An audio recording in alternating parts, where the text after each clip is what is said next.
可乐的全新节目本周五首播，记得在腾讯视频搜索可乐 MC 暗藏灵存之下，和我一起切入 Level 0。欢迎收看可乐都市传说系列第21集边境之地的红石恶魔。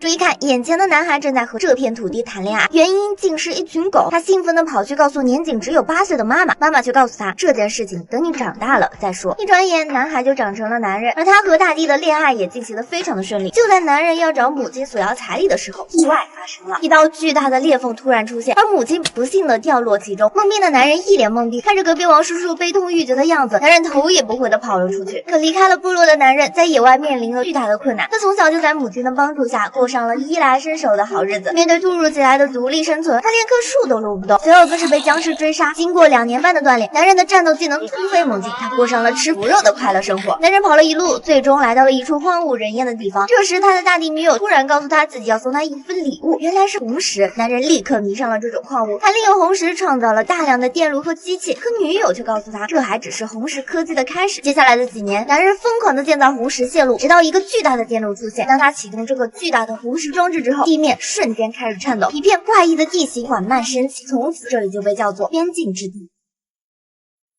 好了，那以上就是故事的全部内容了。喜欢记得点个关注，点个转发。如果你也有都市传说，可以投稿到可乐都市传说的邮箱，也许下一次登场的故事主角就是你啦。欢迎收看可乐都市传说系列第19期天字第1号存档。你见过我的世界史上最老的存档吗？今天这个存档就来自 Notch 前期分享，据说是2009年5月13日 Notch 首次创建的世界，而 Him 的秘密就隐藏在这里面。我今天就带大家见识一下这个存档，可这个场景属实有点诡异啊！如果你也有这种感觉，那真的是太酷了。我们的前面是一大堆数据异常的史蒂夫，不受控制的到处乱跑。由于这些史蒂夫并没有攻击性，我们就先不管了。接下来看一下Notch的建筑区域，看起来是个用石头搭建的火柴盒，里面黑漆漆的有点吓人。我去，什么东西啊？刚才是不是有白点闪了一下？是我眼花了吗？这房子的外面看起来普普通通的，里面看起来应该是普通的一室一厅。这难道是厕所啊？好深的坑呀！下面有什么东西吗？好像是个矿洞，该不会是Notch挖的吧？前面还有路，继续往前走走。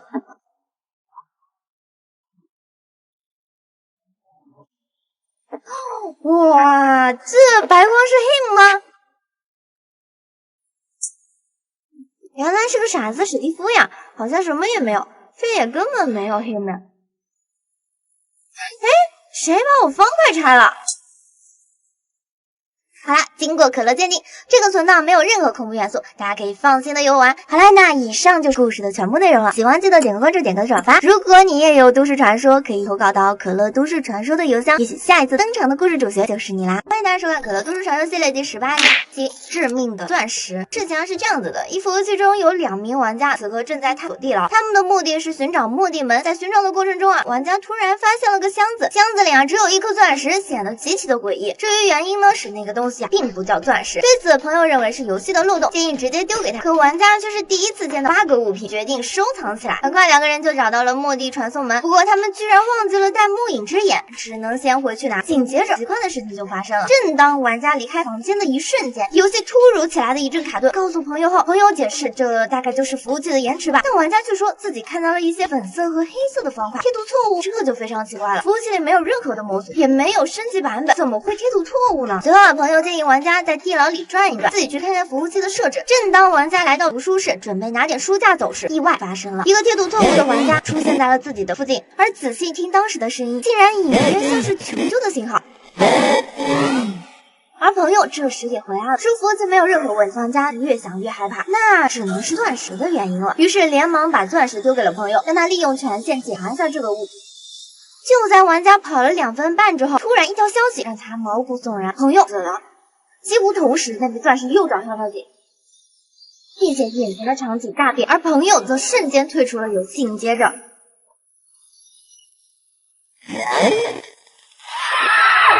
好啦，那以上就是故事的全部内容了。喜欢记得点个关注，点个转发。如果你也有都市传说，可以投稿到可乐都市传说的邮箱，也许下一次登场的故事主角就是你啦。欢迎大家收看可乐都市传说系列第20期藤岩巨渊的人偶。最近啊，一位粉丝跟随主线来到了层岩剧院，不经意接取到了世界任务，而任务的内容却让人细思极恐。一名叫做七定的矿工委托玩家寻找一个娃娃，一个男性随身带着娃娃啊，原来是买给女儿的礼物。我还感觉你这么大还喜欢玩娃娃，那实在是太酷了。但说归说啊，为了原始奖励，粉丝还是决定帮他找回娃娃。可当粉丝来到七定所说的位置，突然传来了一个诡异的声音，想知道那个娃娃在哪吗？玩家瞬间感觉毛骨悚然，仔细一看，原来是七定的女儿七男不讲武德啊，来骗来偷袭自己练习时长2年半的粉丝。小女孩说她知道娃娃在哪，紧接着粉丝一路跟着她。可奇怪的是，这位粉丝竟然看到她和流血狗在一起玩，而她说的话就更加的诡异了。随后跟随着任务找到了娃娃所在的位置，可就在粉丝刚接触到娃娃，游戏画面突然就像被受到了某种干扰，紧接着就好像被传送到了其他游戏一样，但周围的景色告诉他，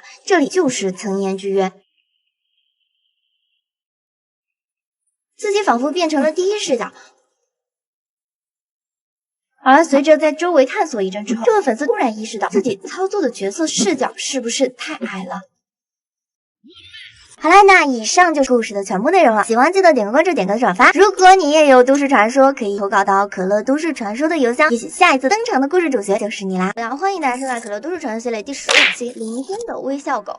玩家小红啊，最近收到了一个数据包，可奇怪的是，打上以后什么都没有发生。小红以为只是游戏优化插件，就没有在意，决定先搭一间庇护所。大概2分半以后，小红盖好了她的叙利亚风情小单间。不得不说啊，她这个审美还真的是别具一格。接着，小红就在周围展开了探索，下面就在附近的森林里面找到了一张画。正常游戏里怎么会出现画呢？难道是那个数据包的原因改变画的数据包？小红当即变成了小黄。可当她捡起画后，画的名字着实把她吓了一跳。微笑，说来也奇怪啊，当她拿起这幅画之后，就有种被人注视的感觉。于是小红停下来，在附近找起来。没想到他刚回头就看到一个影子消失了，同时还有一声狗叫。小红顿时感到一阵毛骨悚然，赶紧跑回自己的庇护所。虽然有点害怕，但是对画的内容又是十分的好奇。殊不知啊，正是这一份好奇给他自己带来恐怖的梦魇。当他把画挂起来之后，可怕的一幕瞬间出现，那正是微笑狗的画像，而角色也变得不受控制。这时聊天框弹出一则消息，你想让这一切停止吗？而对方要求小红把这个数据包发给10个好友，不然他就会封掉玩家的账号。小红照做之后，从房间外走进一只可怕的狗子，正是森林里看到的那个微笑狗。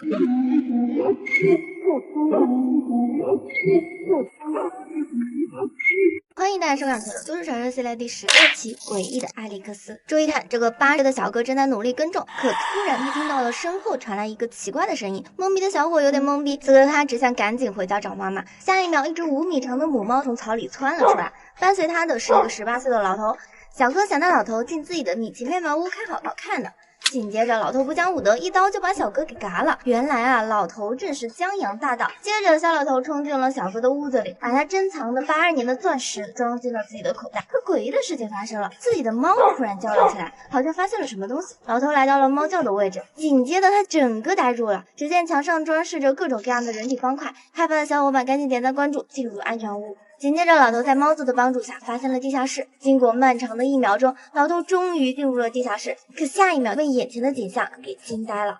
只见楼下用整个雪白的黑曜石造了800平的大别墅。除此之外，最显眼的还是一扇大铁门，而旁边还有一份日记。老头打开一看，笑死，根本看不懂，不是中文日记我不看。但他准备出去时，却发现地下室的门根本打不开。现在他只想赶快逃出去。而外面的猫子听到了动静，急忙赶了进来。可接着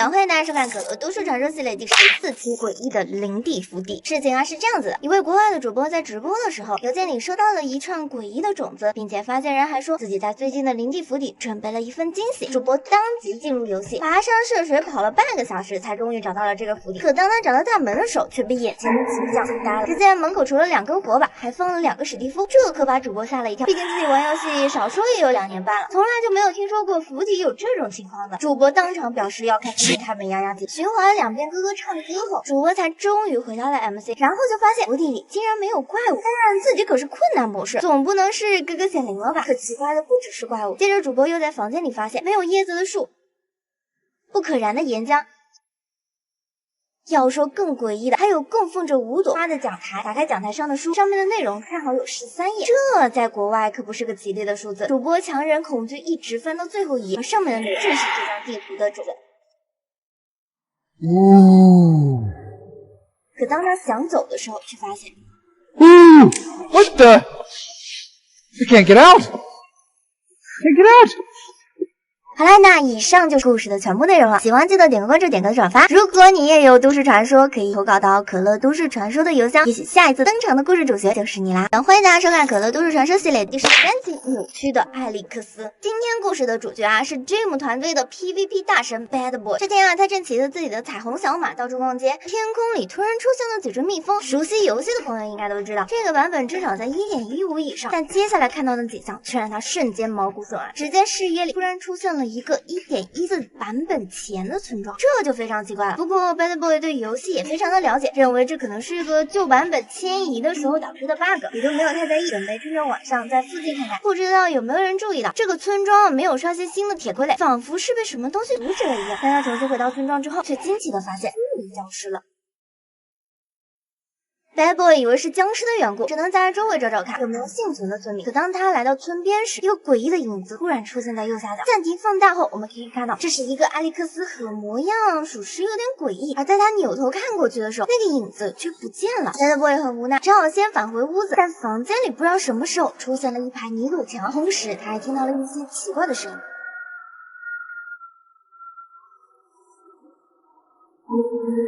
紧接着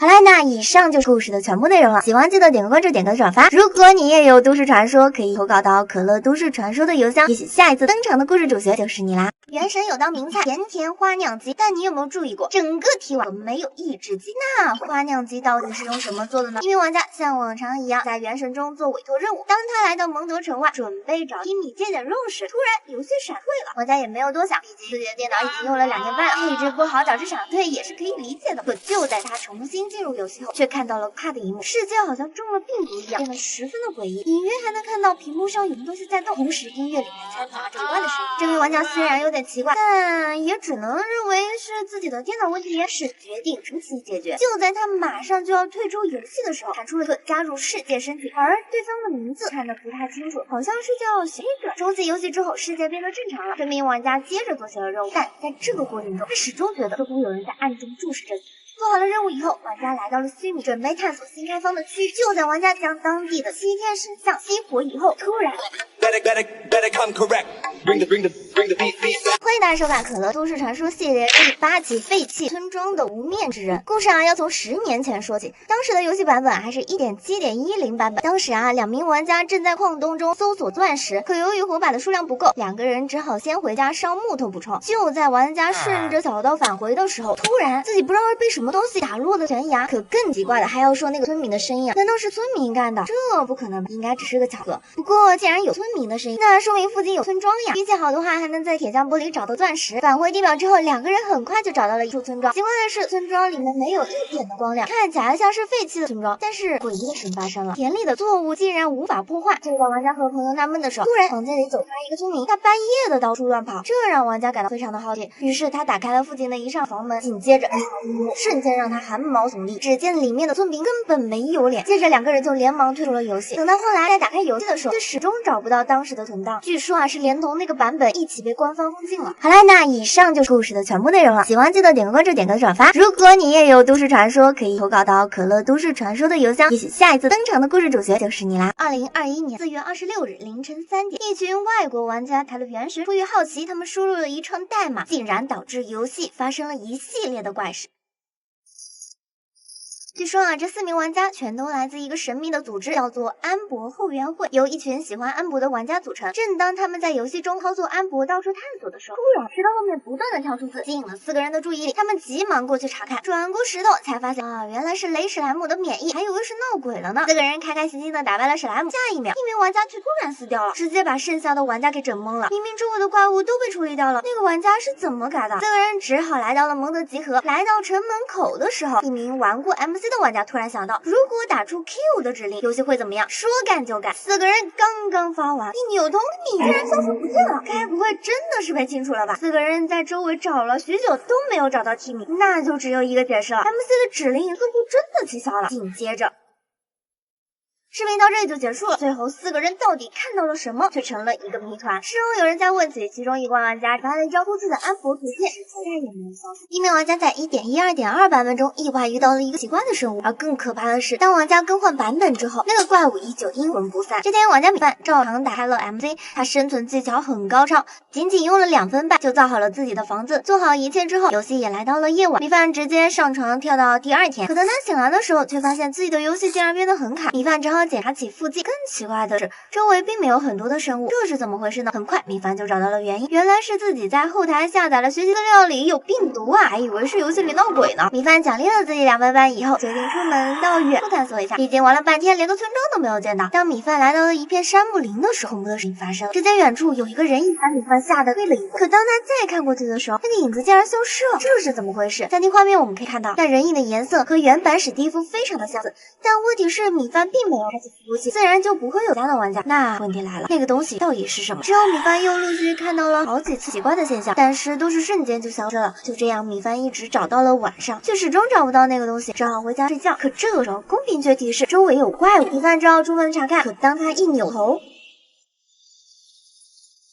欢迎大家收看《可乐都市传说》系列第6期《失控的病毒村民》。这故事要从8年前开始说起。1.10快照版当时刚刚发布，玩家老六找到了朋友一起体验更新的内容。他收集了一些木头之后，建议朋友狗哥先建个房子。狗哥认为很有道理，并提议由自己这个练习2年半的建筑师来盖。老六负责出门撸树。就在老六收集物资的时候，游戏却突然下起了大雨。老六只好先返回驻地，和狗哥先把房子盖下。就在这个时候，聊天框一个提示吸引了狗哥的注意力。好你个老六，居然偷偷用指令！玩家老六也懵了，不是你这个老狗用的吗？既然2个人都说自己没有用指令，那这个用指令的人会是谁呢？自己的游戏是本地联机，绝对不可能会有其他的人加入。狗哥这时候开玩笑说，可能是村民用的吧。此时的他根本没有想到这句话将会一语成谶。时间很快来到了晚上，突然一道指令将狗哥传送到了 VLLR 的位置，正是之前用指令的角色。这时候狗哥突然叫了起来 ，VLLR 竟然是一个村民。可正当老六要问他更多信息的时候，狗哥竟然被直接踢出了游戏。更可怕的是，公屏的提示他的账号被封禁了。要知道当时 MC 的账号可是花了160块钱购买的。老六见此情况也有点慌了，可下一秒自己同样被传送到了那个 VLLR 处，紧接着自己也被踢出了游戏，而账号也同样遭到了封禁。至于这个村民的来历，据说是游戏版本隐藏的病毒，虽然遭遇的几率很小，一旦触发就会封禁账号。好了，那以上就是故事的全部内容了，喜欢记得点个关注，点个转发。如果你也有都市传说，可以投稿到可乐都市传说的邮箱，也许下一次登场的故事主角就是你啦。欢迎来到白天刷不到晚上躲不掉的都市传说系列，这是一位粉丝的投稿。据说他半夜躲在被窝里偷偷玩 MC 的时候，游戏不断的闪退，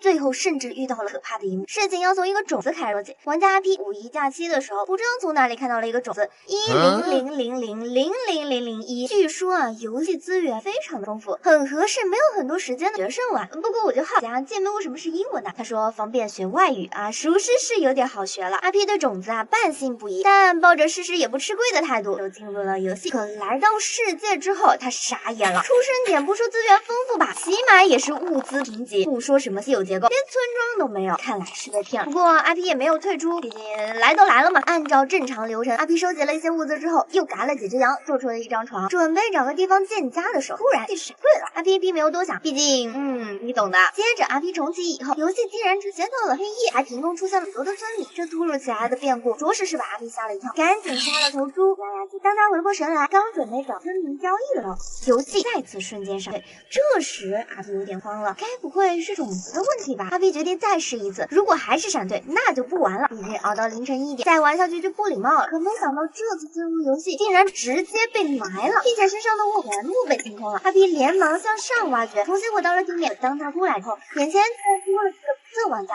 阿 P 不由得有些慌了，想要打开创造，却发现自己根本无法操作，只能眼睁睁的看着他消失，并且随着那个人的消失，游戏直接崩溃了，并开始重启。阿 P 想关都关不掉。等到游戏画面再次亮起，阿 P 发现自己被传送到了一个诡异的地方，前面的影子正是那个白色的身体，而此时游戏模式依然无法调整，阿 P 只好躲在柱子后面靠近。可结果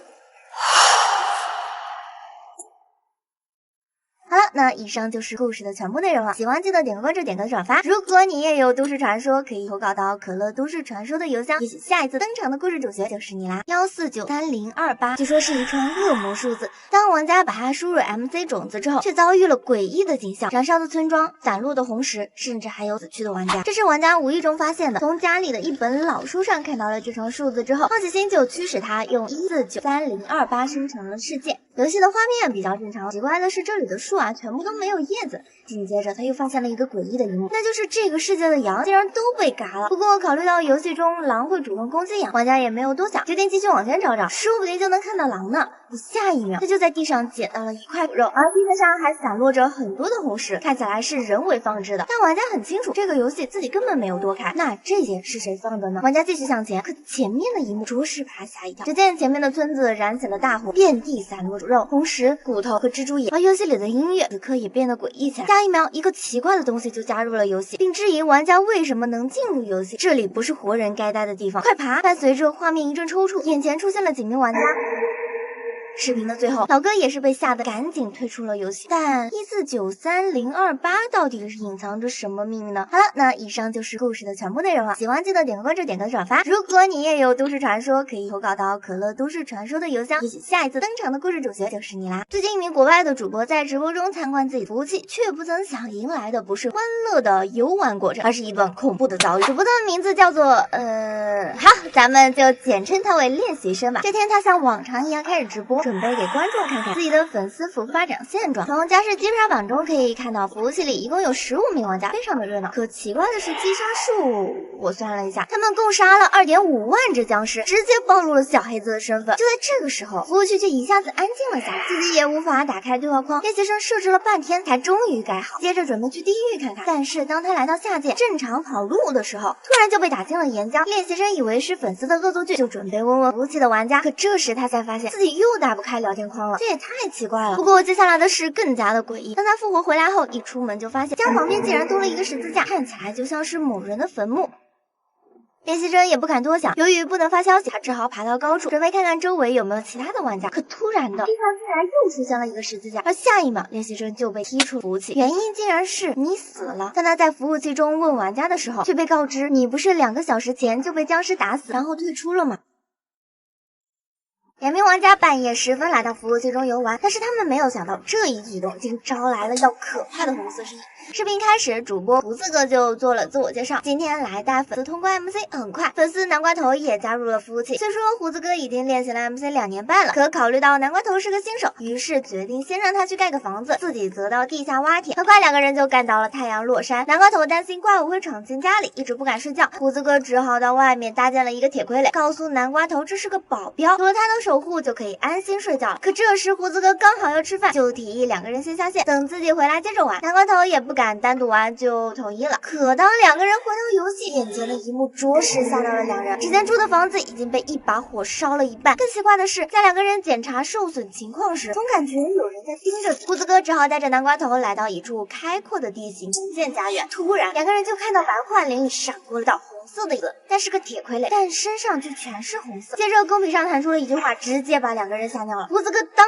机立断，马上重启了服务器，并且将那个世界给删除了。而进入游戏之后，却发现那个红色的铁傀儡早就等候多时，接着服务器就彻底崩坏了。事后胡子哥去搜红傀儡时，才终于得知，如果说铁傀儡是村民的守护神，那红傀儡就是铁傀儡的守护神，而它的来源竟是由玩家一手造成的。以上就是视频的全部内容了，喜欢记得点赞、关注、转发。如果你也有都市故事，就投稿到可乐都市传说邮箱，也许下次登场的故事主角就是你。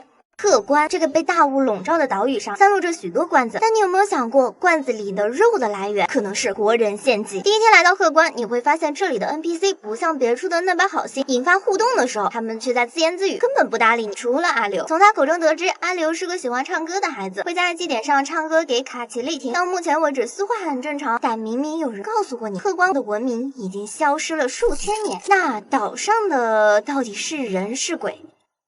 跟着任务流程，第2次来到鹤关，你好像看到阿刘在和谁说话，但又从村民的口中你得知，这次祭典的对象是雷鸟。那唯一青睐国的孩子是谁？雷鸟又为什么一定会满意呢？等到第3天，你找到了鹤关文明后人阿福。得知了毁灭鹤关文明的正是他们口中说的雷鸟大人。同时也得知了鹤关人不理会你的原因，是因为他们是最后一祭典的投影，而阿流却是个例外，因为阿流是个鬼魂，而他口中的卡帕奇利就是村民祭典的雷鸟。结合如雷套的描述，不难还原这样一个故事：几千年前，雷鸟来到了鹤关，当地存在一个古老的文明，落后的部落畏惧雷鸟强大，以血祭祈求庇佑。一名男孩的歌声吸引了雷鸟，可愚昧的部落认为这是雷鸟挑选的喜欢的祭品，于是将他分尸血祭，而那个男孩就是阿流。看完以后，你还敢捡鹤关容器里掉落的肉吗？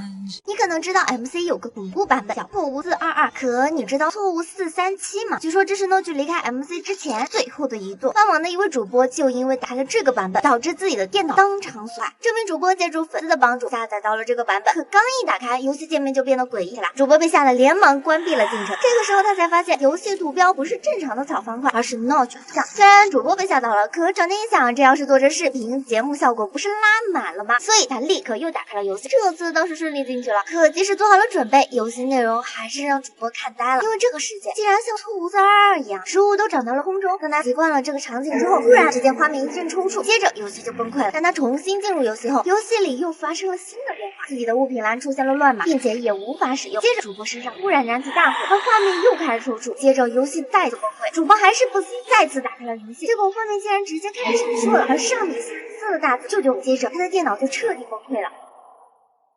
MC 洞穴更新后的一天，一名玩家被苦力怕炸死之后，在游戏里发现了一种诡异的傀儡生物，它会无限的重生，而最可怕的还是它会主动向玩家发起攻击。事情要从玩家探索府邸开说起。当时他进入森林，就找到了一个灵帝府邸，他一脸兴奋的冲了进去，毕竟自己全身下界合金套。当他进去之后，就发现不对劲了，这里的怪物太多了。好在玩家也是练习时长2年半的 MC 高手，很快就找到了藏在府邸里的幻魔者，打死其中一只，玩家决定果断逃离，毕竟最珍贵的不死图腾已经到手了。回到自己家里，玩家把不死图腾用展示框挂在了墙上，接着就准备到室外收集一点材料。可没想到自己刚下去，画面就已经黑了，这着实把玩家吓了一跳。玩家觉得是游戏的 bug， 决定先睡一觉，看看这个 bug 还会不会触发。等到第二天醒来，为了防止夜晚刷怪，他决定先造一个铁傀儡。可是等到晚上，这个铁傀儡竟然像是看不到僵尸一样，玩家只好自己动手。过程中不小心误伤了铁傀儡，却没想到这一举动竟然给自己惹来了杀身之祸。解决到僵尸之后，他决定先回家睡觉，可刚转过墙角，玩家显然是被吓到了，接连失误导致不死图腾丢掉了。醒过之后，玩家赶紧逃回家里。当他第二天出门后，却发现铁傀儡不见了，取而代之的是一个长得很像不死图腾的家伙。玩家觉得这太不吉利了，果断的把他干掉了。可当他一回头，那个傀儡竟然复活了，并且瞬间将玩家抱走了。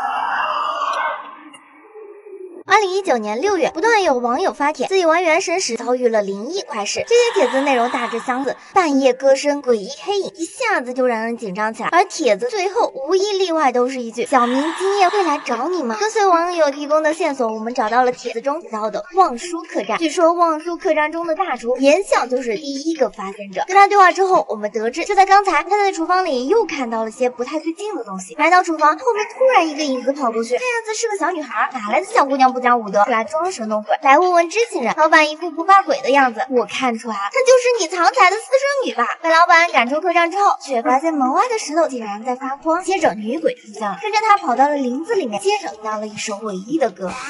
秋秋冰凉，儿秋秋悄，人秋秋菜肴，思秋秋熬，木秋秋思量，六秋秋台。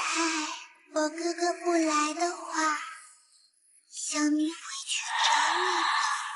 最近有玩家在玩游戏，见到了一个极其恐怖的月亮，不过它既不是 Red Sun， 也不是 Lunar Moon， 就是一个普通的月亮。今晚夜色很美，出门看看月亮吧。玩家趁着天黑来到了村庄中，扮演蝙蝠侠行善除恶。由于现实中要吃饭，就到村子里高处准备挂会儿机。巧合的是，他的鼠标刚好对着月亮。2个半小时后，等玩家回到游戏，操作了下视角，身上突然着火了。而更奇怪的是，天上还是月亮。按照 MC 20分钟一天来算，一坤10以后的现在应该是白天才对。可现在月亮竟然和离开的时候都一样。玩家认为可能是家人看电脑开着费电，于是就给关了。可这又不能解释为什么回来了，游戏画面没有动。但是玩家也懒得想太多，决定先去睡个觉。可谁知刚下去，房间里多出了许多小白，自己瞬间就被射穿了。可是家里明明插着许多的火把，这些小白又是怎么来的？唯一的解释那就是人为放置。更离谱的是，大家决定睡觉的时候，却提示周围有怪物。但是当玩家出门查看时，却发现周围根本没有。而这时他再次注意到月亮竟然又在刚刚的位置上，玩家不由得感到有些毛骨悚然，索性来到了教堂顶上，想看看周围到底是什么东西在阻止自己睡觉。可是外面却不知何时发现了大量的掠夺者，而最可怕的还是公屏上赤字：今晚月色很美，出来看看月亮吧。玩家和朋友正在探索冰原，两个人突然想到了一个问题：冰刺地形是怎么来的？没想到却引来了杀身之祸。这天，玩家和朋友约好了来玩 MC， 两个人出生在一片雪原。由于朋友是个建筑师，于是他们决定先修建一个生存基地，但在哪里住成了问题。玩家觉得雪原地形嘛，周围都是雪啊，不是很美观，所以住在这里也太无聊了吧。朋友表示你说的对，但原神是一款。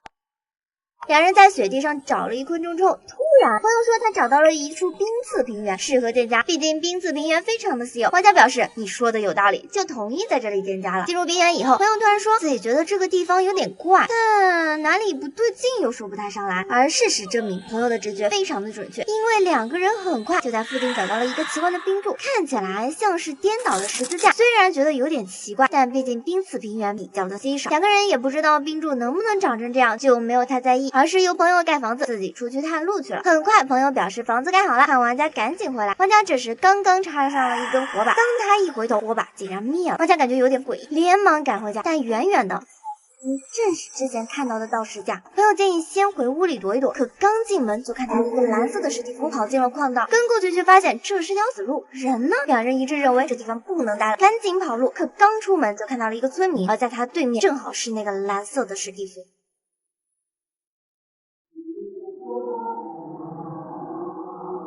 两名玩家深夜探索要塞后，竟从此远离 MC。偶然的机会发现两个人录制的视频，其中赫然出现了一只黑色的恶魂。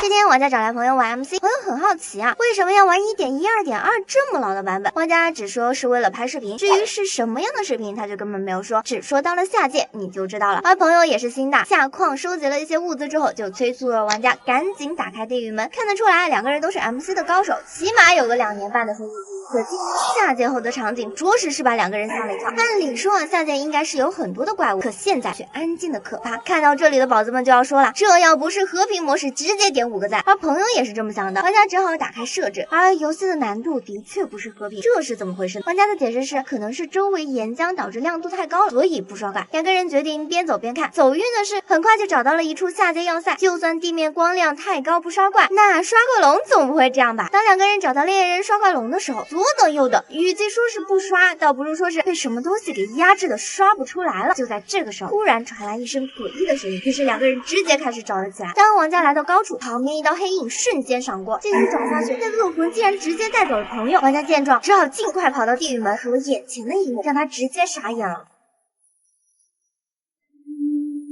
一回头，就被那个怪物直接干掉。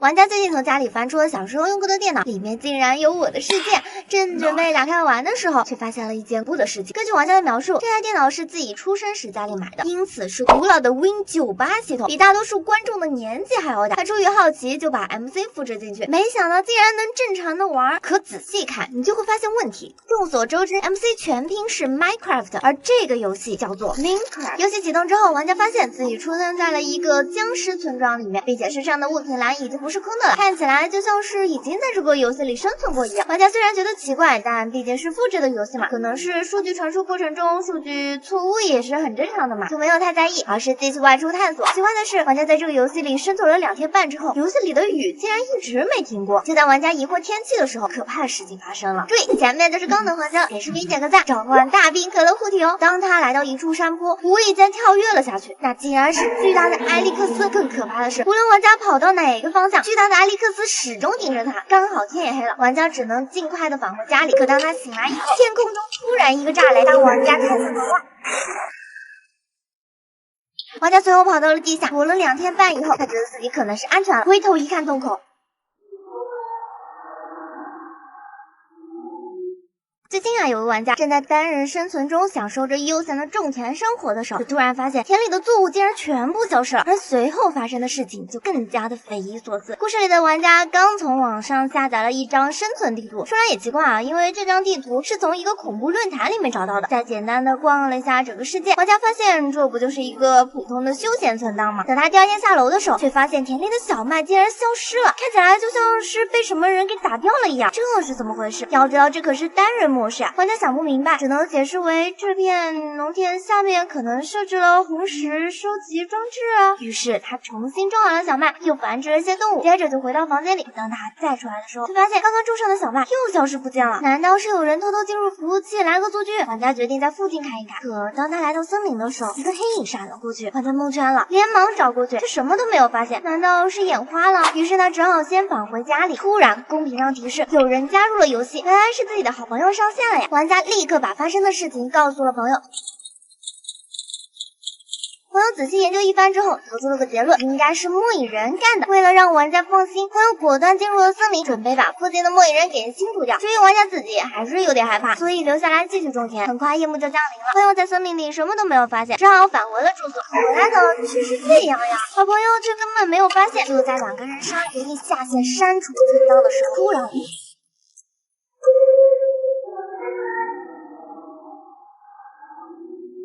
3年期间连续破坏48个存档，数百名玩家被吓到退游。这就是 MC 史上最恶传说生物白色末影人的赫赫战绩。而最近网上又出现了他的身影。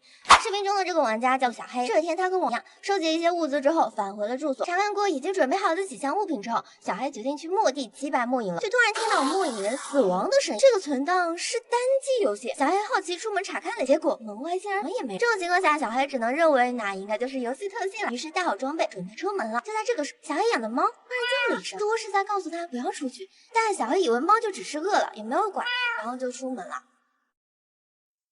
很快小黑就找到了地牢，可当他进入地牢后，突然又听到了一声末影人死亡的音效，可周围什么都没有。小黑虽然有点慌，但还是觉得先找到目的门再说吧。就在小黑打死一只僵尸之后，突然发现不远处竟然有一个白色的末影人直径就往自己冲了过来。小黑很确定那绝对不是游戏里该有的生物，所以他扭头就跑。但小黑也想到了，既然是末影人，那只要自己从地牢里逃出去，应该就没有什么危险。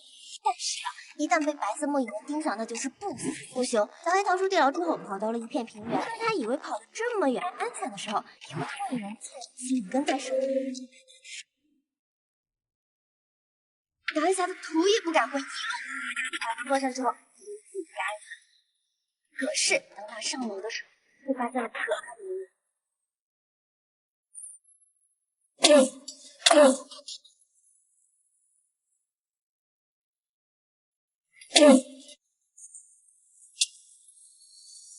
小黑被击败之后，存档就莫名的损坏了，而这不过是白色末影人摧毁的48个存档之一。2020年5月份，一位女大学生意外去世，不曾想这却引发了原神中的一件怪事。刚玩原神没多久的张三，这天听说璃月有一处仙境，名为绝云间，而他在山间穿梭，体力即将消耗殆尽的时候，就突然刮起了一阵妖风。可这股妖风是从何来呢？要知道，这附近可没有工厂啊。根据绝云间的线索，我们找上了奥藏山。据一名不愿透露姓名的仙人说，自己从未听说过绝云间的无名之风。在听了3个小时甘雨小时候的故事之后，才从他的口中得到了一些线索，去望舒客栈看看吧，那儿可能有你想要的东西。来到望舒客栈，终于在留言板上发现了一则可疑的消息，原来那这风是挂念他人遭遇，为人开路启程之风。而对于他人的描述就非常的耐人寻味，身上散发着不属于这个世界的气息，似乎是将线索指向了现实世界。根据原神官方消息，璃月西北绝云间正是取材于张家界，作为世界闻名的自然景区，张家界风景秀美。然而这样壮丽的奇景背后却有着一些意外。就在原神与张家界联动的2020年5月份的时候，一位热爱极限运动的女生就在这里表演翼装飞行时，由于风力不足遇难了。而听她的同学说，这位女生也是一名原神玩家。同年的10月份，原神和张家界达成合作，那绝云间的这股风再结合游戏中风之翼，我相信这也许就是原神自己的人文关怀吧。原神角色表白现状，你才是真正能锁住我的红蛇。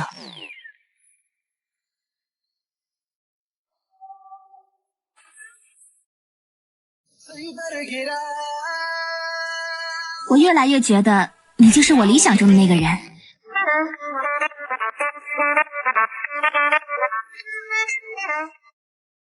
我只是把你当做最重要的人。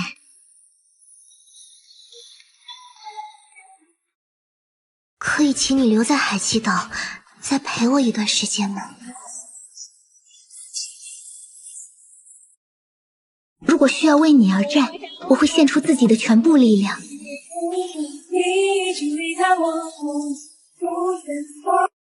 女生第一次玩 MC 是怎么样子的？最近有粉丝问我，可乐第一次玩 MC 的时候是怎么样的？刚好我找到了一位绘画大佬的作品，看完你就知道女生第一次玩 MC 到底有多离谱。注意看，这个女生叫小爱，在一个阳光明媚的下午，她来到了 MC， 看了看四周的环境，她决定先录过去。没想到这木头太硬了，下一秒脆弱的小孩就被树给打晕过去了。接下来，当他醒来的时候，发现自己在别人的床上，原来是史蒂夫救了自己。随后，小史就开始教他 MC 的操作，但没想到99斤的小爱同学有100斤是反骨。教他自动农场，他偏要拿剑卡；教他岩浆刷石机，他偏要下矿洞，把自己累个半死；教他用烧开塔升级，他非要自己动手。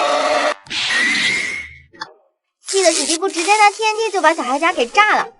看到这里，快给视频点个赞。在小爱同学反应过来的时候，直接给史蒂夫来了个致命打之音。至于后面发生了什么，点赞过1000，我们下期接着讲。你永远也想不到顶级黑客通过 MC 能有多离谱。视频开始，只见老哥通过喂鸡得到了蛋，到目前还很正常。动动小手点个赞，我们马上见识一下顶级黑客的实力。接着，黑客大佬捡起了蛋，直接召唤出了嗅探者，老哥当场就懵逼了。What? What? No way! How? What? How did you do that? Simple as that. So, why OUW? 滚出去！当黑客大神想要收集材料的时候 What? What? No way! How? What? How did you do that? Simple redstone. 好家伙，我在 MC 里也养过狗啊，但是这巨型犬起码长见识了，打在公屏上。骑着巨犬找到沙漠之后，黑客老哥徒手从岩浆湖里掏出了一扇地狱门。不是吧，您这手是不锈钢的吗？但接下来黑客大神要做的事情更是重量级，他拿起地狱门当场开导，还导出了烈焰人。当两个人来到墓地，莫有人看到这个黑客，当场收拾铺盖准备跑路了，谁知道黑客大哥当场就化身了肌肉猛男，上去直接把龙给撅死了。你说莫有龙招谁惹谁了？这死的比窦娥还冤吧？练习困中速通 MC 到底有多离谱？正常人速通都是直奔村庄，但是个人练习生却找上了小鸡，目标只有鸡蛋和羽毛。等等，这个羽毛为什么叫毫毛？接下来就该找村庄收集资源了。大哥，你这个羽毛数据有什么用啊？这是怎么做到的？只需要一点小练习。获到足够的资源之后，练习生的下一步就是前往地狱。但是练习生想法你永远也猜不到。他先拿出铁镐，仅用了1秒钟就找到了一个钻石。随后他拿出鸡蛋和在村庄里收集到的干草块，就开始孵蛋模式，甚至还制作了一个唱片机开始唱歌。我直呼好家伙，很快鸡蛋就被孵化了，从里面出来的居然是个烈焰人！宝子们，这真的不是开挂吗？只是一些小练习罢了。但现在不是还没有珍珠吗？练习生要怎么前往主世界呢？练习生思索了1秒钟之后，丢出了一个写着墓地门在哪的纸条，然后又打火石烧了。这行吗？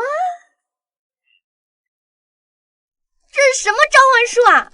召唤土地公而已，只需要一点小练习。而接下来更加的重量级，练习生问出坐标之后就直接前往了墓地。那么最终练习生要怎么通关呢？给我点点赞。只见他又烧了一张纸，墓地上凭空出现了2位神仙，然后一道闪电直接把莫雨龙给劈死了。就是一点小练习罢了。哈哈，莫雨龙这是招谁惹谁啦？好好的被雷劈死也太惨了吧！如果没有看过这条视频，你可能永远不会相信世界上竟然有这么惨的人。库洛巴，一个外网公认的天才 MC 建筑师，但他出名却不是因为建筑，而是其过于离谱的悲惨遭遇。因为他的建筑都搭建在2B2T 服务器中，这是他刚接触 MC 2天独立设计建造的基地，不算豪华，却有独特的美感。但这里是2B2T，克洛巴下线半个小时之后，这座大楼就被摧毁了。不过克洛巴以为是闪电劈到苦力怕，引发了爆炸，于是他在一片大海上开始了第2次建造。很难相信这一座建筑是一个刚接触 MC 2天的玩家手动搭建的。很快 RBRT 的玩家就发现了这一座建筑。应该说这次的经历对于克罗巴来说是个不小的打击，于是他躲到了墓地，耗14年完成了自己的成名之作《跨次元之桥》。比起 RBRT 最著名的建筑太空女武神，这座大桥规模更大。更有趣的是，它离女武神就只相隔不到1000个方块。这座跨次元大桥的完成度，其中的船只和房屋可是无论大小统一完成了内饰。完成建造之后，他在 RBRT 频道里发图，收获了1万多的点赞，被评为近10年来最炫的建筑。但好景不长，仅仅过了半个月，2名玩家为了出名，选择直播炸掉这座传奇建筑。当克罗巴重新上线的时候，自己的心血已经不值一掷了。时至今日，这位 MC 史上最惨的建筑师仍然在 RBRT 当中不断的挑战传奇建筑。进化10年的末影珍珠到底有多真实？进化10年的末影珍珠。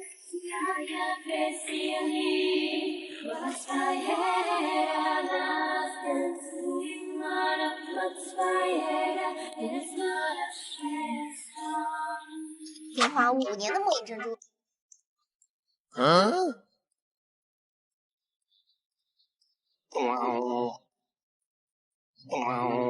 进化2年半的末影珍珠。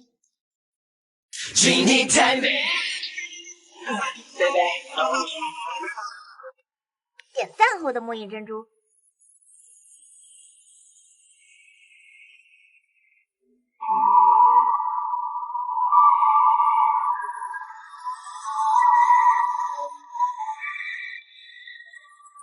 哎，这个世界好像有点甜。那个是王八那个天，王八就王八吧，收敛点啊！天天蛋仔，做人总得给自己留条后路吧。是死路，既然路走不通，那肯定是留了后门。擦，上天无门，姐要发飙了。哎，我进门了。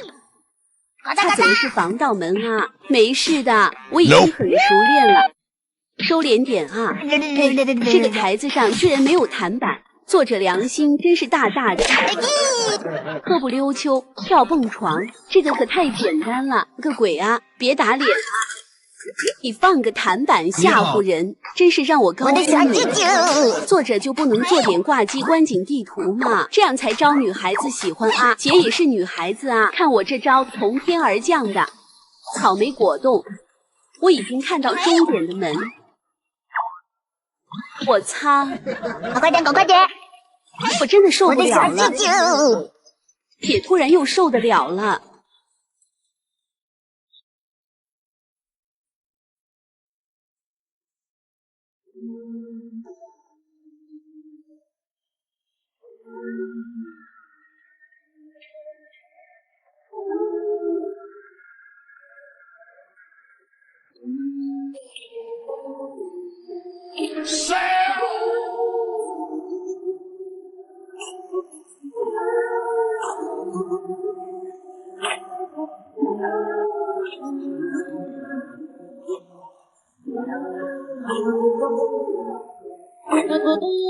原神网络疯传的谣言，抓200只金蝶解锁隐藏成就，爬到雷神特定位置会被踢出游戏，这些都是真的吗？首先来看看金蝶。说实话，像我这样的萌新玩家，刚进入游戏的时候看到金蝶，怎么能想到这个漂亮的金蝶竟然这么有用？那抓到200只金蝶，真的可以解锁隐藏成就吗？不是想要原始奖励，只是想长长见识。这才是折磨啊！我都跑遍蒙德了，只抓到70只，想抓200只，不得跑遍提瓦特大陆啊！抓1个多小时了，应该快抓够了吧 ？OK， 假的，别被我找到是谁发的谣言，原石都给你打出来。看在我东奔西跑的份上，要个点赞不过分吧？下一个谣言是丘丘人，是从土里长出来的植物人，这个说法我认为是有依据的。毕竟这些丘丘人每隔一段时间就刷新，也没见过丘丘人迁徙，那就只能说明他们都是土里冒出来的植物。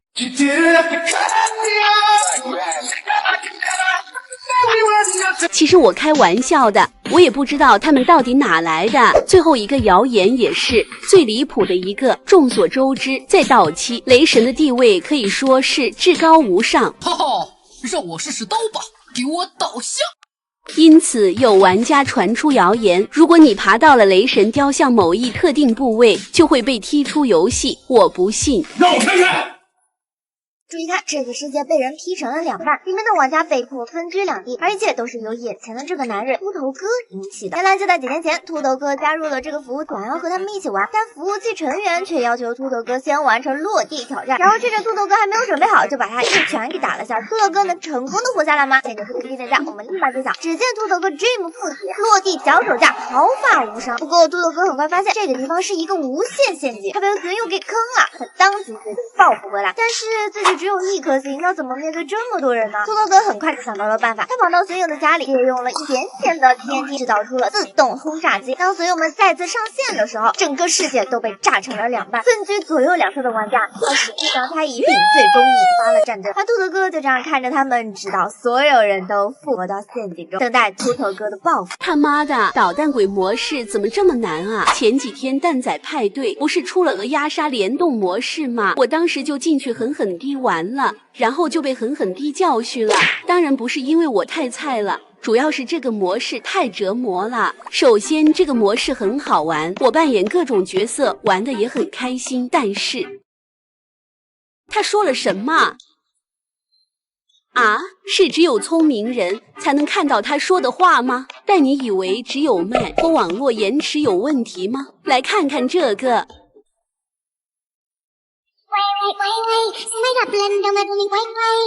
铁傀儡是如何暴揍村民的？怎么才能带给 MC 生物顶级折磨？今天可乐就教你们3个方法，让你们折磨的更加好玩。首先是僵尸顶级折磨，只需要简单的挖个坑，然后在里面填满岩浆，就用地毯和告示牌制作陷阱，最后换上一个压力板。世俗重要，男人不惧无为，做人做事是从容面对啊，忘了说了，做陷阱啊，最讲究的就是双重保险，所以我设计了18个触发机关。换成裤子，它也是插翅难飞，毕竟我的 MC 视频偏向于穿裤子嘛，时间短，完播率差，全靠观众支持。拜托各位现在就动动小手给我点个赞吧。然后呢，来看一下第2个知音折磨，铁傀儡会保护村民，攻击僵尸，所以我简单的设计了一个小机关，监测到铁傀儡攻击的瞬间，用活塞将下面的村民换成僵尸的位置，这下铁傀儡就不得不攻击村民了。最后来一个爆火全网的顶级礼物，现在适合的高度放置一个黑曜石，然后在黑曜石后来个辅助方块，四周放上活塞换成拉杆，前面连接侦测器，然后再像这样子摆上粘液块和粘性活塞，最下面的粘性活塞延长3格，再这样放置侦测器和粘性活塞，挨着活塞放置粘液块，最后制作 TNT 战斗部。现在只要拉下拉杆，就能给朋友送去豪华大礼啦！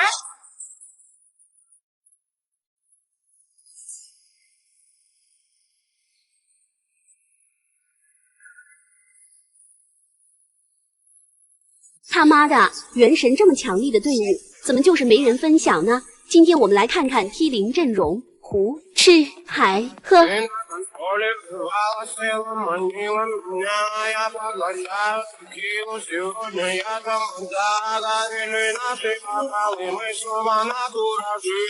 胡吃海喝阵容是一套传统永动队的传新升级版，相较于传统永动队，面对无法冻结怪物乏力。胡吃海喝额外加入了胡桃，组建起双系，在冻结之余还能打融化，提供高额伤害。这套阵容的关键在于星海深热带4绝缘，甘雨带4乐团，胡桃带4追忆，带常规武器即可。深鹤起手 EQ， 星海水母挂水，随后甘雨补 Q 开动，胡桃可以随时切出来补充伤害。这样一套胡吃海喝，不可谓不是一套令原神策划震撼的阵容。接下来我们来看看在深渊中的实战表现。5个不科学的冷知识，让牛顿当场破防。1. 水下铁轨，矿车是 MC 重要的交通工具，和现实中的火车十分相似，都需要铺设铁轨之后才能正常运作。它和现实中不同的是 ，MC 里的铁轨竟然能直接铺设在水中，在 1.17 以后，只需要对着水源右键就能放在水下，非常的科学。别人的水下交通还需要挖隧道，MC 却可以直接铺设，我这个世界实在是太厉害了。觉得 MC 厉害的就给客人的视频点个赞吧。2. 会呼吸的史蒂夫，虽然在游戏中角色是会被淹死的，但只即使你拥有了水下呼吸的效果，在水中依然看不出一个呼吸的效果，非常的不科学。但是在 MC 的老版本中，你可以明显的看到史蒂夫在水下呼吸所产生的气泡。不过1.4以后就移除了这个效果，这是不是说明史蒂夫你不是人啊？对对对。3. 空手落地。玩 MC 的同学一定都见过这张图，但实际上你从10米高的高度跳到水中都可以让人受伤了，因此落地水不能说十分科学吧，但起码也封建迷信了吧。但是 MC 总能让人眼前一黑，空手落地，只要按住前进疾跑和空格键，在落地瞬间按下前行就可以无声落地。宝子们千万不要闯，不然给牛顿看到了都要破防了。4. 金苹果，如果不是合成太贵啊，金苹果绝对是 MC 玩家最喜欢的食物。但是一个金苹果需要8个金锭，按照100克的金锭来算的话，一个金苹果最轻也得要800克吧，这吃下去真的不会被噎死。可冷知识只有4个，这不是常识吗？在浩瀚的乐园当中，有一个美丽的地方叫老六土。每年随着春天的到来，万物复苏，蛋仔们齐聚一堂，发出酣畅的声音。今天约了12个粉丝，一起来玩老六土，行不行啊？细蛋还是看我。区区失误，不足挂齿，因为我是一颗莽蛋。胜利的道路已经确定了。你好，确定是弹板了。你们快点出前面探探路啊！别人的蛋搭子不是抱着人直冲终点啊！我擦，怎么冲到了诞生的终点？快来接一下我啊！我的蛋友们，对不起啊，黑蛋，我会记住你的。擦，你报复我是吧？快去给姐上天啊！还得是看我身法，身法个小啾啾啊，都弹到舅舅家了。我逃出升天了，擦！扛着火箭升的天，好像卡 bug 了，我直接重生到了后面，这下到天堂了，怎么是往生堂啊？我已经完全理解了，怎么都有人通关了，就不能等等我嘛？我擦！众所周知，派蒙作为应急食品，在原神餐桌上占有重要地位。可如何制作才能让派蒙更好吃呢？一原料影响派蒙口味的重要因素之一，就是原材料的品质。选用正规养殖的派蒙，拒绝非法野钓动物，是对应急食品的尊重，更是原神玩家的应有的品德。2. 醒肉，原理同醒酒。活泼的派蒙在心情最佳的时刻，可以产生幸福的呼吸，到达肉质的巅峰。通过投喂甜甜花酿鸡，给别人起外号等手段，来确保派蒙的心情舒畅。这个过程叫做醒肉。3. 烹饪，烹饪先下锅焯水，过水应选用来自道期青睐岛的特色店里水，加入须弥香料适量。由于海水自带盐分，这里就不多加盐。选用30厘米的派蒙，腌制1小时，这样可以有效去腥提味。下一步锤。找蒙德的瓦格纳，要锤派蒙狗头，这里要注意，不能找璃月老张，据说是蒙德的锤子，比较香甜，最后只需要蒸熟就可以享用美食。产自金策庄的竹子所特制的蒸笼，可以更好锁住竹子的清香和派蒙肥美的味道。蒸2个小时出笼，一道美味的派蒙什锦包就出炉了。下一道菜就教大家如何把派蒙做成火腿肠。原神最强 BOSS 野猪到底有多难打？今天我接到个任务，需要去青策庄一趟，然后我刚落地就被野猪给撅死了。我不信邪，所以我复活后立刻又传送过去，果不其然，我又被野猪给撅死了。这次我终于明白了，看似平平无奇的野猪，其实是原神最强的 BOSS。为此我研究了好几天，才终于琢磨出野猪的正确打法，特意分享给大家。虽然野猪很常见，但各位旅行者应该很少有人知道野猪的具体信息。打开图鉴，找到 BOSS， 血量6颗星，攻击力6颗星，曾高达中离伤害的7倍，现已被削弱，防御力6颗星。一技能野猪冲刺之，名字太长就不念了，可以对旅行者造成大量伤害，非常的强力啊。2技能瞬域隐杀阵，野猪进入隐身状态，随机从任意方向攻击玩家，如果是新手期遇到，只能传送逃跑。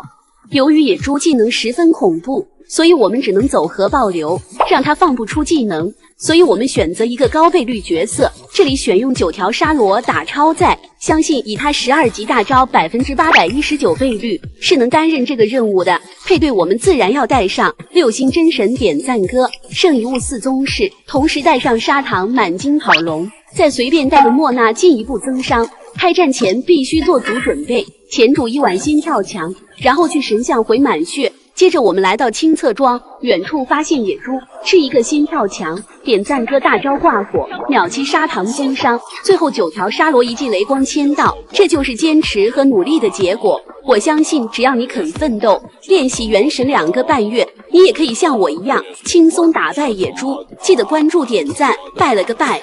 可以永远相信原神编剧的挖坑能力。旅行者出入蒙德，接到了丽莎姐姐的任务，回收书籍。过程中得知有一本书被偷了，而这就是今天的故事主角——白之公主与六侏儒。白之公主与六侏儒，提瓦特大陆流传已久的童话书，是什么人会偷这么一本比之前还烂大街的童话书呢？跟着任务一路追查，我们发现偷走这本书的人竟然是深渊教团。鬼，你们不是大反派吗？怎么还偷童话书的呀？这就非常有意思了。小小的一本童话书，竟然引来了深渊教团的觊觎。那么，白之公主和六侏儒到底讲的是什么样的故事呢？这本书啊，虽然广为流传，但是直到现在能看到的也只有1卷内容。从前有个被夜母统一的夜之国，这里没有光，只有丑陋的怪物，而夜母则是一切的源泉。然后月光森林摆脱了夜母的统治，还详细的记载了他们的容貌。随后，月光森林的白之公主偶遇了光之王子，结局未知，只留下了夜母的预言，似乎只是一个普通的童话故事。但是看完须弥剧情的宝子们应该知道，小草神将伞兵的回忆写成了童话，骗过了世界树。那么这本童话似乎也没有那么简单了。淡白皙的皮肤，浅蓝色的头发，淡蓝色的眼睛。时间继续让我动身吧，旅行者。易师的诗篇还在等着我们呢。旅程总有一天会迎来终点，不必匆忙。浮世景色百千年依旧，人之在世却如白鹭与泡影。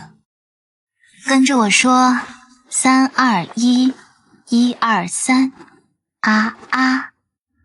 近期全岛野猪公主竟能解锁隐藏成就，凌晨到布鲁抽卡必出77，这些网络谣传到底是真的吗？首先我们先来看一下隐藏成就，野猪公主被称为最黑暗的原神童话书，在玩家中人气居高不下。但是最近却有玩家发帖说自己找到了野猪公主的第8卷，并成功解锁了隐藏成就。见到这种情况，我决定立马找来看看。可不是原石这么肤浅的理由，主要就是为了想看童话书。不过这名玩家也说了，卷8并不在固定的位置刷新，只能随机寻找。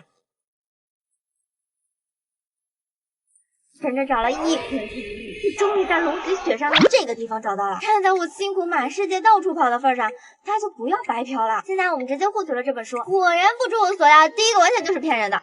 那我们再看一下布布鲁抽卡，他真能必出77吗？这个吧，我认为是有点道理的。众所周知哈，77就在布布鲁工作，但我们到达这里又找不到他，只能说明当我们来到布布鲁的时候，77因为害羞躲进卡池了，所以抽卡就能出来。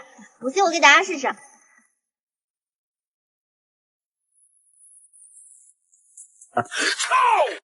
最后一个谣言是凌晨3点进入图书馆的禁书区，就能发现丽莎的恐怖秘密。这个我就不去了，感兴趣的宝子们可以自己尝试一下，毕竟我的视频总是列到挂上，播放量还差。想靠大家支持，现在请大家动动小手点个赞，我直接找兔子去当你，来个拜。这是一种恐怖的蘑菇，它会感染昆虫，并且将昆虫变成僵尸。这种蘑菇一旦爆发，足以摧毁整个世界。而这位外国大茄子意外将这种恐怖的蘑菇带进了 MC。接着进入游戏，就发现背包里多了一个蘑菇。当他把蘑菇种下去，森林里的羊便感觉到了异常，当场就把蘑菇给吃了下去。很快，他就变异成了僵尸羊。茄子还没有反应过来，就被羊紧追不舍。吓得他赶紧拿出祖传的木头，躲到了高处。打死了变异羊之后，茄子发现蘑菇繁殖出了后代。不过他并没有在意，而是决定先挂会儿机，先去吃顿饭。当茄子回来的时候，游戏里已经过去了100天，此时世界一片狼藉，蘑菇僵尸已经遍布了全世界，仅剩的村民在隔离墙内苟且偷生。这天，茄子遇到了一个奇怪的家伙，他自称蟑螂哥，渴望墙外自由的生活，想得到茄子的帮助。茄子也非常现实的问道：“我有什么好处吗？”蟑螂哥带茄子来到了秘密基地，给他展示了私藏的各种武器，说只要茄子帮他上去图上的4个地方调查，就可以得到丰富的报酬。当茄子来到第1个地方之后，迎接他的却是一份大礼。他妈的，为什么蛋仔又有联动了？还是穿越到僵尸世界去打工？你很会打吗？现在实锤了，原来蛋仔们下线以后没有被装到河里，而是被卖到明日之后去当工具蛋了。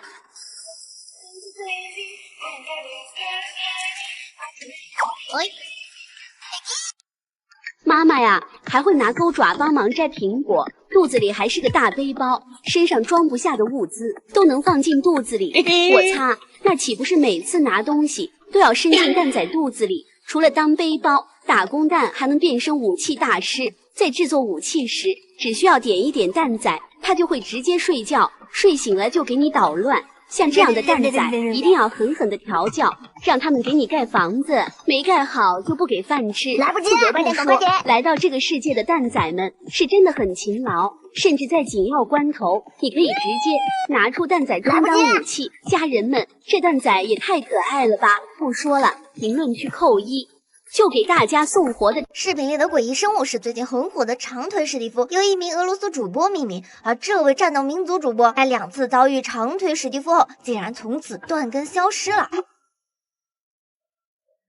我是可乐。上期视频里我们讲到，这位俄罗斯主播在12年前意外遭遇了长腿史蒂夫的经历。自从那次被干掉以后，主播就删除了世界存档。之后的很长一段时间，长腿史蒂夫仿佛就消失了。直到11年后，当初的朋友说他又遇到了长腿史蒂夫，然后就没了消息。而玩家为了解开好友消失之谜，决定再次寻找长腿史蒂夫。而今天他就找到了据说长腿史蒂夫存在的服务器。进入服务器之后，2个人都没有直奔主题。服主先邀请他参观了下房子，并告诉主播这是他自己设置的保险屋，因为服务器里发生了点怪事，只有这里面绝对的安全。主播称赞服主的屋子真的是精致又别具一格，服主也说主播真的是有眼光。主播在房子里参观了一圈之后，顺手取了点装备，接着便提出了此行的目的。长腿史蒂夫，服主一看不讲武德啊，你是有备而来的。主播就告诉他几年前发生的事情以及朋友的消失。服主听说是 MC 主播，当即表示自己是老粉，一定会帮忙。不过他也说了自己也不能确保长腿史蒂夫一定会出现。主播表示理解，但却也提出了疑问，服主不是能开创造传送吗？服主告诉他，原来长腿史蒂夫只会出现在纯净生存模式，而2个人的经历竟然惊人的相似。长腿史蒂夫就在那里静静的注视着自己。正当2个人交流的时候，主播突然看到远处的洞口里有一个蓝色的影子，而放大一看，正是那个长腿史蒂夫。2个人赶忙往那边跑过去，但他们都没有注意到，原本艳阳高照的朗朗晴天突然变成了夜晚。当他们抵达山洞准备进入的时候，突然响起了雷声，似乎是在警告他们。但主播为了搞清楚情况和自己朋友的下落，也只能硬着头皮继续往洞穴的深处闯。山洞里非常的明亮，是服务器的玩家之前挖矿留下的，不过他们都没有发现什么。可刚刚的史蒂夫的确消失在山洞里，于是2个人往洞穴深处走去，就连呼吸都变得十分的小心。很快2个人就来到了洞穴的尽头，而那里竟然什么也没有。2人认为可能是看错了，也许并没有跑进山洞，决定先回到安全屋里商量一下，要不再多找点人。2个人一路提心吊胆的跑回门口，主播往四周看了看，想确认周围是否安全。一回头竟然发现2人不敢停留，立马开始逃跑，但这一举动却迎来了长腿史蒂夫的追杀。但主播回头的时候，却意外注意到了长腿史蒂夫竟然受伤了，这是不是意味着长腿史蒂夫是可以被攻击的？和服主商量之后，2个人决定不再逃跑，拿起铁斧准备和长腿史蒂夫决一死战。幸运的是，他手中并没有拿武器，因此伤害不是很高。2个人设计将他打进水池，随后主播拿出原石困住了他，并堵上了长腿史蒂夫的头。随着几声受伤的影响，长腿史蒂夫被2个人成功的干掉了。掉落的物品中还有主播朋友的头，可这也是那名主播最后一条视频。也许你会说他可能是最丢脸的都市传说，但长腿史蒂夫真的死了吗？这位主播又是为什么断根消失呢？不妨把你的猜测打在评论区，我们下期再见。这段视频最近在网上突然窜红，视频里的这个生物被称为长腿史蒂夫，它是由一名俄罗斯主播首次发现并命名的，而那位主播却因此消失了。我是可乐，今天来讲一个最近又出现的都市传说——长腿史蒂夫。首先，长腿史蒂夫的视频是2011年一位俄罗斯主播上传的，而长腿史蒂夫正是他发布的第一个视频。这期视频中，他简单介绍了一下网上的一个都市传说，并命名为长腿史蒂夫以及遭遇他的过程。游戏开始，主播和朋友出生在一片平原，他们这次生存只为了验证一则传言，那就是传说中的诡异生物。据说那是一名喜欢模拟人的模组作者制作 mod 的时候不小心弄乱了代码，意外产生的奇怪史蒂夫。虽然作者删除了相关的数据，但却有玩家说自己在没有魔族的情况下被那个东西击杀了。主播一边介绍一边生存，时间很快就来到了夜晚。主播提议先搭建一个基地，自己先去收集羊毛做床。但就在这个时候，天空中突然下起了雨，这个情况很危险，因为根据网络传言，玩家正是在雨天的夜晚遭遇了那个奇怪的史蒂夫。但主播这次为了验证，所以他兴奋地跑回去找朋友，因为传言中还有一句话，只要见到史蒂夫就必须献祭一名玩家，意思是不作死就不会死。就在主播转身准备清除掉附近怪物的时候，他看到远处还有一个玩家，看模样应该就是史蒂夫了，他以为是自己看错了，还喊了朋友一起看。经过两个人再三确认，那个的确是类似于史蒂夫的生物。刚好在这个时候，两个人旁边出现了只小白，一剑带走了朋友。这下献祭玩家的条件也达成了，主播不由得有点慌了，拿斧头处理掉小白，直接躺在床上，想要跳过夜晚，但他似乎忘了朋友刚死，想要赶过来还需要一段时间。主播只好起床，准备去查看一下那只史蒂夫生物。坏事就发生了，原先呆着的史蒂夫现在居然消失了。主播又靠近查看了一番，确定这里没有什么东西。刚好这时候朋友复活回来了，主播只好先将物品还给朋友。至于那个史蒂夫，两个人沟通之后一致认为可能是把僵尸看错了，毕竟僵尸和史蒂夫的衣服完全一样。可接下来一幕直接把两个人吓傻了，因为那个史蒂夫直接出现在了他们的面前，他拥有一双超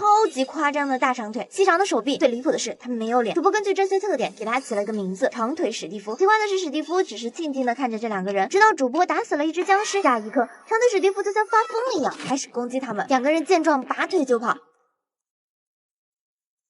在逃跑的过程中，主播突然想到，传闻长腿史蒂夫是由模拟人更改的，那只要进入水中就可以躲避攻击。然而答案是没有用的，主播一扭头就发现长腿史蒂夫已经在自己旁边了。见此，主播和朋友决定鱼死网破。随后他就傻眼了，因为攻击竟然无效。不过朋友提议了，如果攻击无效的话，那不如试试用岩浆。就在两个人合伙将长腿史蒂夫打成岩浆后，非常有趣的特点，那就是他根本不怕火。面对这样一个无敌的生物，两个人只能逃进一处矿洞。幸好长腿史蒂夫并没有破坏方块。一段时间之后，主播觉得应该安全了，准备拉开看一眼的时候，长腿史蒂夫突然出现，将他干掉了。后来这名主播将视频上传之后，长腿史蒂夫瞬间爆火。此后这名主播也一直制作 MC 都市传说的内容，而这也为他第二次遭遇长腿史蒂夫埋下了伏笔。下期我们继续讲述长腿史蒂夫的第二次遭遇。小白出门旅行，却因此拯救了自己的性命，为什么？小白出门的原因重要吗？比如他原本对生活无望，但出门旅行后治好了自己的精神内耗，又重拾了生活的信心。不对，小白出门的原因并不重要。小白出门去了什么地方？是不是去了森林氧吧？治好了自己晚期肺癌？当然不是，癌症晚期哪有这么简单就治好啦？我知道了，小白是不是听说有人要上门寻仇，所以出门躲灾？这次没有发生这种危险情况。小白出门前是不是不知道自己有生命危险啊？是的。难道是在小白出门旅行的时候，家里发生了地震，他刚好躲开了这次致命伤害？并不是。小白遇到的致命元素是不是来自外界？算是。小白是人吗？我想到一种可能，小白会不会其实是企鹅，出门是去南极？你的想法似乎有点道理。不过小白这次确实是个人。小白是在旅行中遇到了什么事情，所以挽救了自己的生命？是的。这件事情是只有出门才会遇到吗？是的。出门才能遇到，是不是安检出问题啦？是的，小白患有梦游症，梦游时误吞了一颗金属装饰球，在过安检的时候被金属探测器发现了，于是赶紧到医院取了出来。原神角色小时候照片已经出现这么多了，看看你喜欢哪一个？王婶，极断罪之皇女，真名为菲谢尔，因命运的召唤降临在此间。我是星夜，离月港唯一的摇滚乐手，要不我来弹首曲子给你听，我新写的。我名申鹤，宁可孤上，一生身边人。你才是真正能锁住我的后生。我是来自璃月的厨师香菱，最擅长的是做各种料理哟。找本堂主有何贵干呀？在下行秋重云。我叫狄希尔，就是你想要雇佣的那位佣兵。你有什么委托？打架、护送，无论是什么事，只要开口就行。没有如果，爱情就是一种真的什么都知道。慢慢靠近。收敛点啊，兄弟！这么罕见的元神队伍，怎么还没被制裁啊？今天给大家带来巴卡阿路。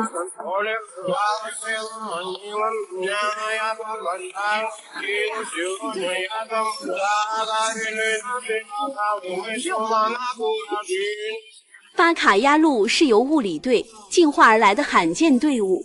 同时拥有道期蒙德至东血统。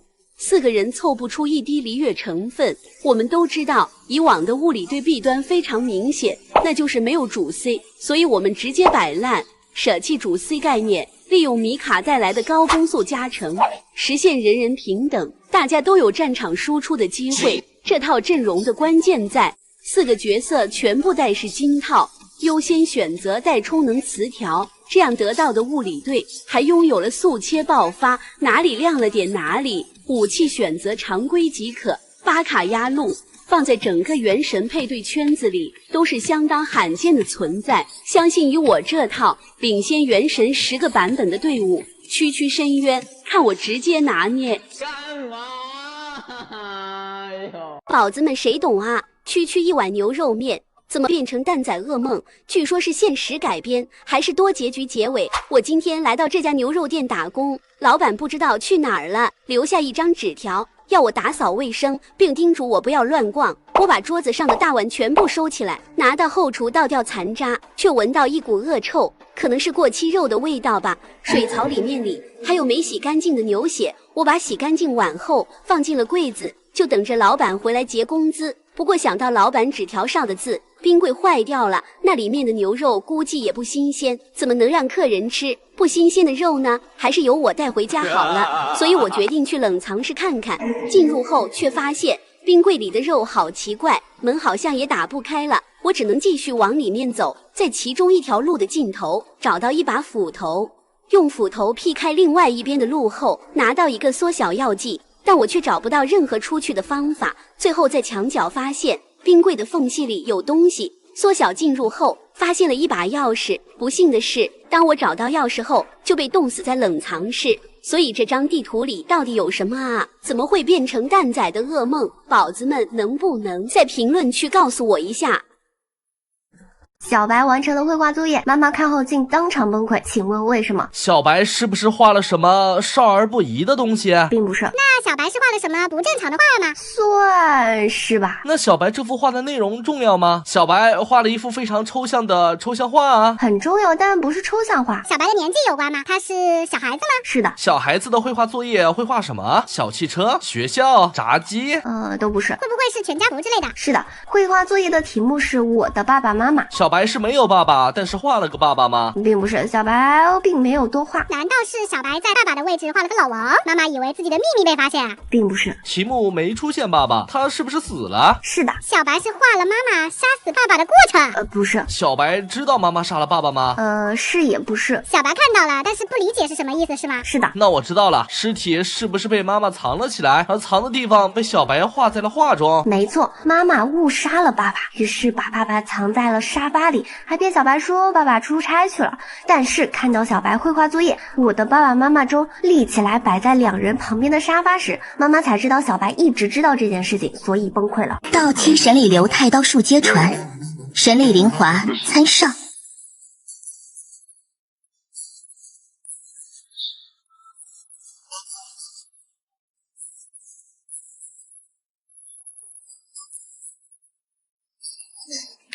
请多指教啊！我是小野流来的狗。不得不说，这么强的阵容放在整个原神圈子里都是相当炸裂的。哎呦，干嘛？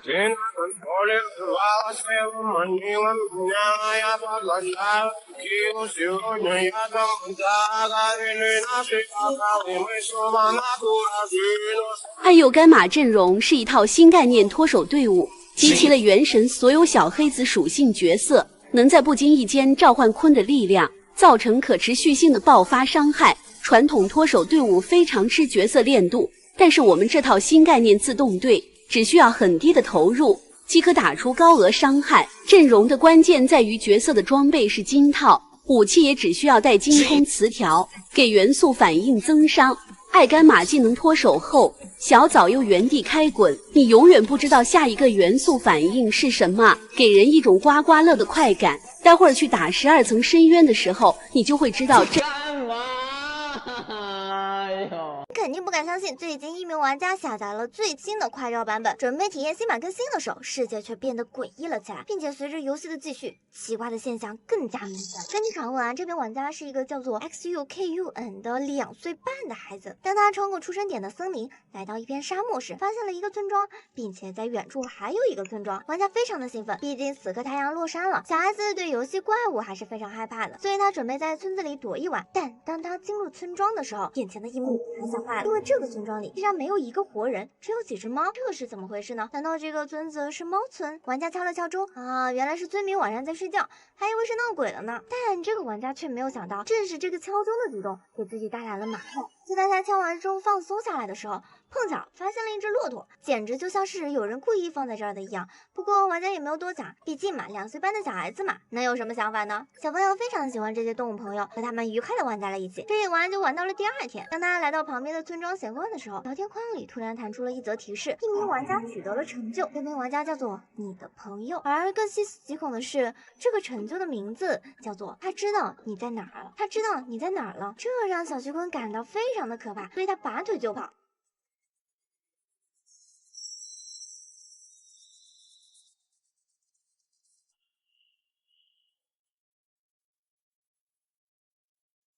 就在玩家即将逃出这个村庄的时候，屏幕上突然出现了3这样写的字：我发现你了。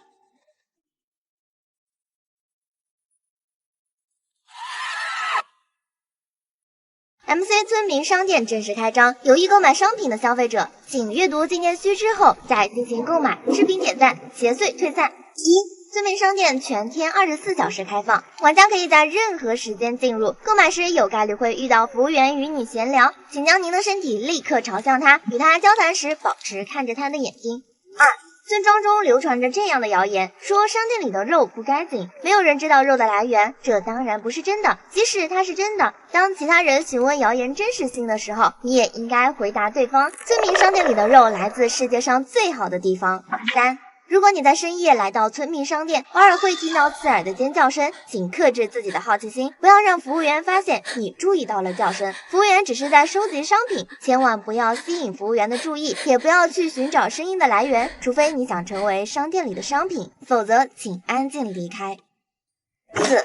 村民商店中有自助售货机，你可以在此购买商品，从而避免和服务员接触。注意，售货机里没有兔子血。如果在购物过程中遭遇服务员推销兔子血和未知肉类，请委婉拒绝，并保持和服务员的眼神交流，请确认他的眼睛不是红色。假如实在无法拒绝，请参考第5条规则。5. 以上规则在你拥有任务之时可以无效。